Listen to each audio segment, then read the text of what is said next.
Hola, me llamo Irene Vallejo, soy escritora. Mientras escribía El infinito en un junco, uno de los aspectos de la investigación que más me ha sorprendido y que más apasionante ha resultado ha sido la búsqueda, ¿no?, de los restos, de las huellas de las mujeres en la historia de los libros y de la lectura.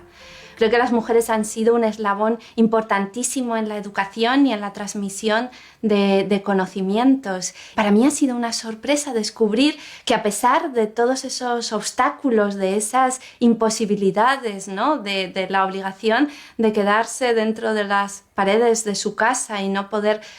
salir al mundo a tener las experiencias que plasmar en los relatos, en los libros, sin embargo ellas han estado muy presentes, mucho más de lo que creemos. Quizá las primeras narradoras de historias, las más antiguas, fueran las mujeres mientras cosían, porque me llama la atención que haya tantos términos en común entre los textos y los textiles, ¿no? Que hablemos constantemente del nudo de una historia, del desenlace de la narración, del hilo del relato, de bordar un discurso, de urdir una trama, y así son infinitos los términos en los que relacionamos coser y narrar. Mi teoría, mi hipótesis es que las mujeres fueron las narradoras por antonomasia en los primeros momentos de la oralidad, y al mismo tiempo que cosían se contaban cuentos, se contaban sus emociones, se contaban sus historias, y por eso utilizaban las metáforas de la costura, del telar, de lo que tenían entre sus manos en ese momento, porque esas son tareas específicamente femeninas. Así que hay allí toda una historia borrada y que es muy difícil de rastrear sobre la aportación intelectual de las mujeres como maestras, como narradoras, como enseñantes de sus propios hijos. De hecho, en el mundo romano, los hombres preferían que las mujeres se educasen, y como querían que los niños de su familia fueran los futuros líderes políticos, los oradores, los abogados, tenían interés en que aprendieran a hablar gracias a mujeres que estuvieran formadas y que tuvieran conocimientos y que hubieran leído. Pero no interesaba la educación de las mujeres por sí mismas, sino solo como una herramienta instrumental para enseñar a otros. Me importa mucho destacar que las mujeres siempre se han rebelado contra esas limitaciones, contra las voces que las hacían callar ya desde la Odisea, y han creado mucho más de lo que yo esperaba. Y me parece fascinante, por ejemplo, un hecho bastante desconocido, que el primer texto de la historia, el más antiguo conocido,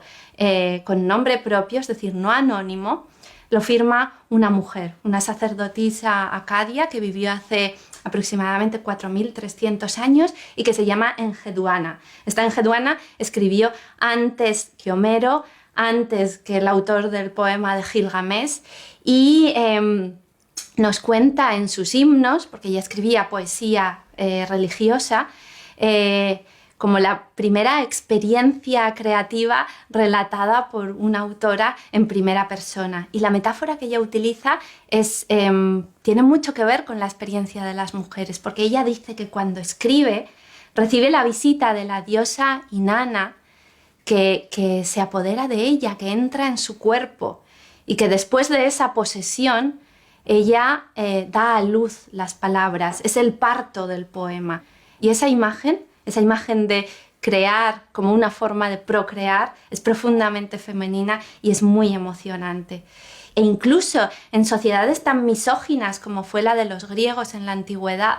pues tenemos personajes como Safo, la poeta, o como Aspasia, que fue, según dice el propio Sócrates, su maestra, que se casó con Pericles, el líder de la joven democracia ateniense, y cuentan muchas fuentes que ella le escribía los discursos, y esos discursos, que a través de la obra del historiador Tucídides han llegado hasta nuestros días, han inspirado discursos de Kennedy y Obama. Es decir, que en nuestro mundo contemporáneo todavía se sigue escuchando la voz de aquella Aspasia que se ha convertido casi en un fantasma o en una imagen borrosa de la antigüedad. Me gusta insistir en que hubo mujeres filósofas en la academia, en las escuelas helenísticas, mujeres que se dedicaron a pensar, mujeres que contaron su historia, sus emociones, sus sentimientos, que indagaron, que buscaron, que investigaron y que hicieron todo lo posible